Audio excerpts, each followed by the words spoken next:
கன்னிப்பாவைன்ற book எழுதினவர் யாருன்னா Sesuraja. காவியப்பாவைன்ற book எழுதினவர் முடியரசன். முடியரசன் எழுதின புக்ஸ்லாம் பூங்கொடி, வீரகாவியம், காவியப்பாவை. தாராபாரதி எழுதினது புதிய விடியல், இது எங்கள் கிழக்கு, விரலொளி வெளிச்சம். நாட்டுப்புற இயல் ஆய்வு என்ற நூலை தொகுத்தவர் யாருன்னா சக்திவேல். அடுத்து எளிய தமிழில் சீர்திருத்த கருத்துக்களை வலியுறுத்தி பாடியவர் யாருன்னா பட்டுக்கோட்டை கல்யாண சுந்தரம். நாட்டுப்புற இசையோட எளிமையை கையாண்டவர் உடுமலை நாராயணகவி. அண்ணா நூலகத்தில் 7ஆம் தளம் தான் கீர்த்திசை நூலகம் இருக்குது. அந்த அண்ணா நூற்றகத்தில் தரையில் என்னென்ன இருக்குன்னா சொந்த நூலும் பிரெய்லியும். அடுத்து ஃபஸ்ட்டு தளத்தில் குழந்தை பருவம் சம்மந்தமாக.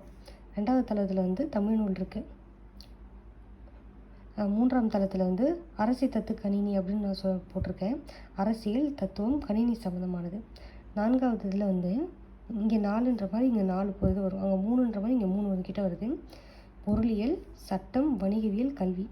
5வது இதில் கணினி அறிவியலும் மருத்துவமும். 6வது தளத்தில் பொறியியல், வேளாண்மை, திரைப்படம்.